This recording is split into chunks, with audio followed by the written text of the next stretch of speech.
అందరూ నమస్కారం. ఇవాళ మనతో పాటు ప్రముఖ ఆధ్యాత్మికవేత్త ఆస్ట్రాలజర్ ముల్లపూడి సత్యనారాయణ మూర్తి గారు ఉన్నారు. గురుగారితో మాట్లాడదాం. గురుగారు నమస్కారం. నమస్కారం మణికంఠ గారు.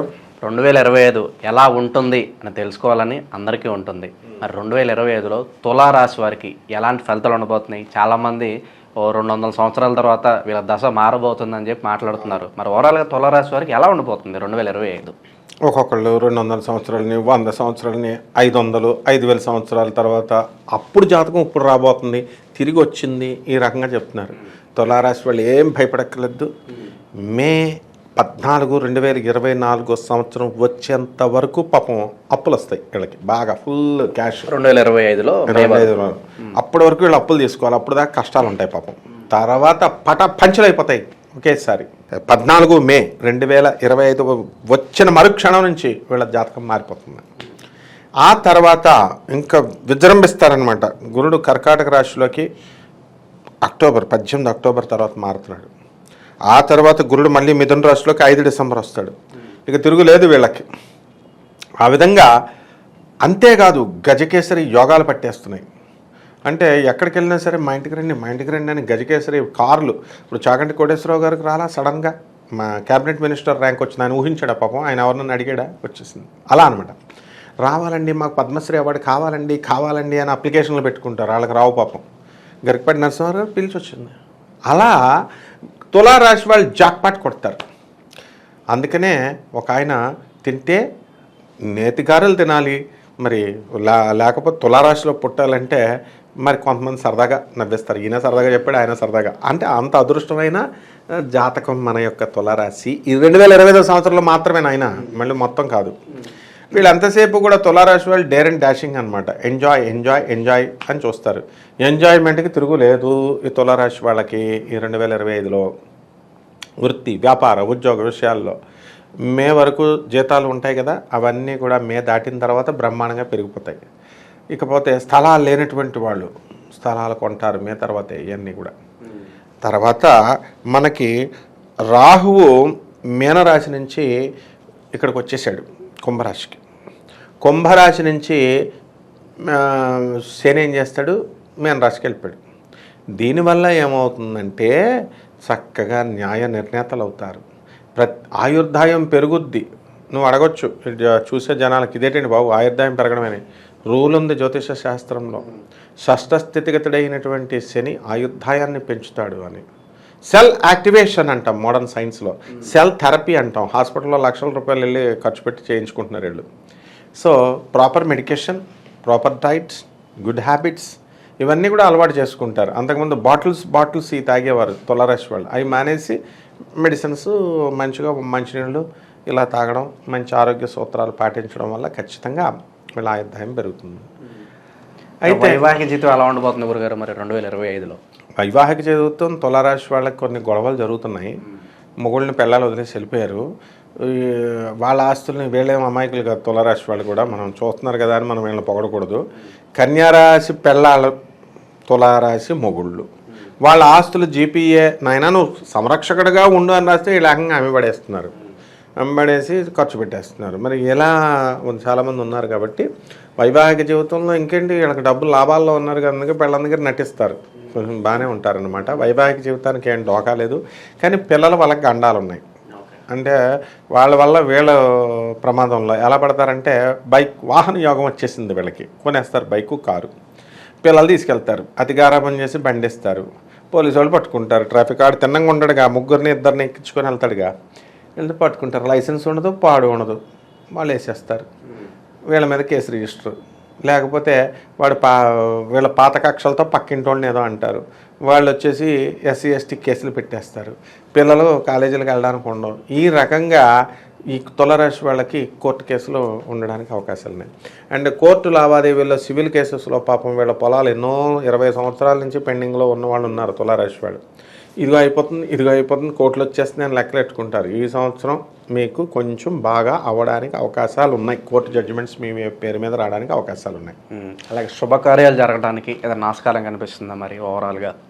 ఫుల్ ఉన్నాయి శుభకార్యాలు. వీళ్ళ పెళ్ళిళ్ళు చేస్తారు. సంతానాలు లేనటువంటి వాళ్ళు సంతానాలు కలుగుతారు. ఫెర్టిలిటీ సెంటర్స్కి వెళ్ళిపోయి లక్షల రూపాయలు ఇచ్చేస్తారు. ఆ తర్వాత IVFలో ఇవన్నీ సూపర్ సక్సెస్ అయిపోతాయి. కాబట్టి అత్తగారులు మామగారులు కూడా పర్మిషన్లు ఇస్తారు. కాబట్టి శుభకార్యాలు ఉన్నాయి, ప్రేమికులకి ఏదన్నా శుభవార్త ఉందా? ప్రేమ వివాహాలు చేసుకోవాలి అనుకుంటున్న వారికి ప్రేమ వివాహాలు తులారాశి వాళ్ళు అయ్యే ఉండవు. తులారాశి వాళ్ళు ఒకటే లేచి వెళ్ళిపోవడాలే, ఎలూప్మెంట్ అనమాట. మర్యాదగా ఇంటికి వెళ్ళి పెద్దలకు చెప్తారు, వాళ్ళు ఒప్పుకోవడం ఒకటే, ఆప్షన్ ఉండదు పేరెంట్స్కి. ఇప్పుడు ట్రెండ్ కూడా మారిపోయింది, వీళ్ళు కూడా ఏమంటలేదు పేరెంట్స్ కూడా. కాబట్టి ఎలూప్మెంట్స్ ఎక్కువ అవడానికి ఈ తులారాశి వారికి 2025లో జాగ్రత్తగా ఉన్నాయి. కాబట్టి పెళ్ళికి ముందే వీళ్ళంతా కూడా ఈ ప్రీ వెడ్డింగ్లని ఇలాంటివి చేయకూడదు, ఫోన్లో సంభాషణలు ఇవన్నీ చేయకూడదు. చేయకపోతే ఫాస్ట్ అయిపోతున్నారు, ఆ మ్యారేజ్లు తాళి కట్టేదాకా ఉండవు. ఈ లోపల బ్రేకప్స్ అయిపోతే వీళ్ళు ఫాస్ట్ అయిపోతారు. కాబట్టి కడుపులు ఇలాంటివన్నీ వచ్చేయడానికి అవకాశాలు ఉంటాయి. మ్యారేజ్ ప్రీ వెడ్డింగ్లు అన్నీ ఇతర డిస్టర్బెన్స్లు, మళ్ళీ కొత్తగా మ్యారేజ్ చేసుకునే వాడికి ఇబ్బందులు. కాబట్టి ఇలాంటివన్నీ కూడా ఎంకరేజ్ చేయకుండా జాగ్రత్తలుగా తల్లిదండ్రులు కనుక ఉంటే ఏం కాదు. సో బిజినెస్ల పరంగా ఈ రాశి వారికి ఏ బిజినెస్లు బాగా కలిసి వస్తాయి అంటారు 2025లో? మనకి ఇనుము సంబంధించిన స్క్రాప్ బిజినెస్లు, ఆయిల్, ఫ్యాట్స్, తౌడు ఫ్యాక్టరీలు, తర్వాత బియ్యం, రైస్, లెక్కర్స్. అసలు విచిత్రం ఏంటంటే లెక్కర్ బిజినెస్ చేస్తే వైన్ షాపులు పెడితే సక్సెస్ వస్తుందని అంటారు. చాలామంది నష్టపోయిన వాళ్ళని చూశాను నేను. అది విచిత్రమైన జాతకం అనమాట. అది ఎవర్రా అంటే తులారాశి వాళ్ళు. అందువలన వీళ్ళు ఏం చేయాలంటే ఫ్లూయిడ్స్ బిజినెస్ పెట్టండి రా మొగుడా అంటే అర్థం ఏంటి? పాల బిజినెస్లు, మిల్క్ బిజినెస్, వాటర్ బిజినెస్లు అలాంటివి పెట్టుకోమని. లైసెన్స్ రావడానికి డబ్బులు పట్టుకెళ్ళి ఫ్రాడ్ గాడికి ఇస్తారు. ఆ లైసెన్స్ రాదు, లెక్కర్లో పెట్టేది ఉండదు. జాగ్రత్తగా చేసుకుంటే లిక్కర్ బిజినెస్ కూడా మంచిగా కలిసి వస్తుంది. రెస్టారెంట్స్, కిరాణా షాపులు, ఇనుప బిజినెస్లు ఇవన్నీ కూడా కలిసి వస్తాయి. ఒక సాఫ్ట్వేర్ కంపెనీస్ జోలికి వెళ్ళకూడదు, ఒక ఎలక్ట్రానిక్స్ జోలికి వెళ్ళకూడదు. వెళ్తే మాత్రం భస్మ అయిపోతారు. మరి ఓవరాల్గా ఆరోగ్యపరంగా ఎలా ఉండబోతుంది గురుగారు? ఏదన్నా ఇబ్బందులు తలెత్తే అవకాశం నాకు కనిపిస్తుందా? తులారాశి వారికి గ్యాస్ట్రిక్ ప్రాబ్లమ్స్ వచ్చేస్తాయి.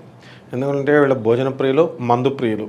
ఇంకా ఆడమగా అని ఉండదు. పార్టీలకి, పబ్బాలకి వెళ్ళిపోతారు, పబ్స్కి వెళ్ళిపోతారు. అదేమీ పెద్ద అప్పుడు ఇదేదో తప్పుడు విషయం ఏం కాదు. అంత ఫాస్ట్ అయిపోయింది. 2024లోకి వచ్చేసాం, ఫాస్ట్ 21st century 22ndలోకి వచ్చేసాం మనం. కాబట్టి గ్యాస్ట్రిక్ ప్రాబ్లమ్స్ వస్తాయి ఇలాంటి పార్టీలు, పబ్స్ ఇవన్నీ వెళ్తున్నారు కాబట్టి. అండ్ సిగరెట్లు చాలామంది కాల్చిపడేస్తున్నారు మా స్టూడెంట్స్.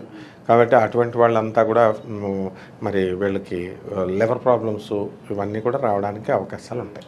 ఇంకా మెరుగైన ఫలితాలు పొందడానికి 2025 మొత్తం సంవత్సరం మొత్తం చేసుకోవడానికి వీలుగా ఏదన్నా రెమెడీస్ చెప్పండి తులారాశి వారి కోసం. ఖచ్చితంగా ఉంది. రావి చెట్టు ఎత్తుక్కోవాలా. రావి చెట్టు చుట్టూ 108 ప్రదక్షిణాలు డైలీ, కనీసం మినిమం 3 బకెట్ల నీళ్లు డైలీ రావి చెట్టుకు పొయ్యాలి. రావి చెట్టుని కౌగిలించుకొని చక్కగా వాళ్ళ యొక్క కోరికలన్నింటినీ కూడా శ్రీమన్నారాయణమూర్తి స్వరూపం అది వాళ్ళకి చెప్పాలి. చెప్పిన తర్వాత రావి చెట్టు ఆకులు కింద పడతాయి. చెట్టు ఆకులు కొయ్యకూడదు, తమాషాగా చూడకూడదు రావి చెట్టుని. అది తీసుకెళ్ళి చక్కగా ఆకు మీద మనం ఆకులు తీసుకెళ్ళి శివలింగం మీద పెట్టి ఓం నమః శివాయ అంటూ జపం చేసుకోవాలి. 1. నెంబర్ 2, వీళ్ళు గురుడు అస్సలు బాలే వీళ్ళకి.